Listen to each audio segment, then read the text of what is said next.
বাপের যে জমি ছিল সেই জমি কিছু আমি বিক্রি করছি ভাই বোনদের সাথে আলাপ করে, এবং যে বড় ঘরটা করেছিলাম সেই ঘরটাও স্যার বিক্রি করতে বাধ্য হয়েছিলাম। এবং সবচেয়ে বেশি কষ্ট পাইছে আমার ওয়াইফ, মানে সে ভীষণ কেঁদেছে এই ঘরটা বিক্রি করার সময়। আমি স্যার বেসিক্যালি একজন কৃষক পরিবারের ছেলে, কিন্তু আমার আব্বা কৃষির সাথে সাথে ছোটখাটো ব্যবসা করতেন, সিজনাল ব্যবসা করতেন, বিভিন্ন ব্যবসা করতেন। এবং আমি দেখেছি আমার আমার আব্বা প্রচন্ড প্রচন্ড কষ্ট করেছেন আমাদের এই বড় ফ্যামিলিটাকে মেনটেন করার জন্য।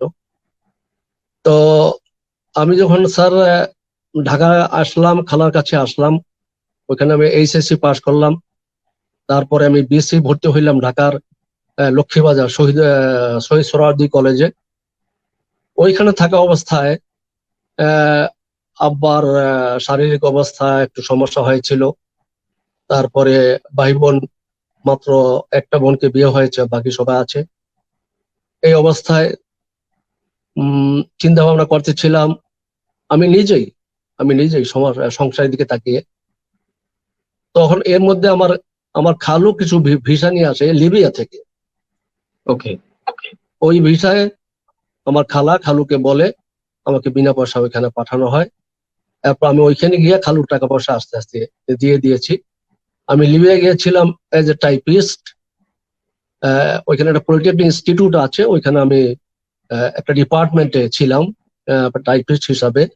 এবং ওইখানে আমি গিয়েছিলাম স্যার 1989 স্যার, বিয়ের আগে। তো ওইখানে আমি 3.5 বছর ছিলাম। 3.5 বছর পর আমি দেশে আসলাম। দেশে আসে এটা পরে বলবো কি হয়েছে। দেশে আসার পরে আমার কাছে যে টাকা ছিল সেটা দিয়ে আমি কিছু জায়গা কিনলাম, আমাদের ঘরটাকে রিপেয়ার করলাম। রিপেয়ার না, নতুন করে করা হয়েছিল।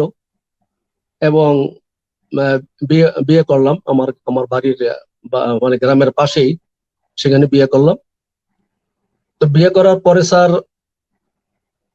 এই যেহেতু টাকা পয়সা ছিল কিছু, তখন ওই কিছু করতে হবে, যার জন্য আমার কোনো এক্সপিরিয়েন্স ছিল না ব্যবসা করার জন্য। আর চাকরিও করা যাচ্ছে না, নতুন বিয়ে করেছি, থাকা দরকার এক জায়গায় একখানে। তখন ব্যবসায় নেমেছিলাম, কিন্তু শেষ পর্যন্ত ব্যবসাটা লস হয়েছে এবং আমার যাই কিছু ছিল সেটা পুরোটা শেষ হয়ে গেছে এবং আমি লোন নিতে বাধ্য হয়েছিলাম। কি ব্যবসায় নেমেছিলেন? আমাদের গ্রামে স্যার ওই সিজনাল যে ব্যবসাগুলা, ধান, চাউল, মরিচ, পাট, এগুলো।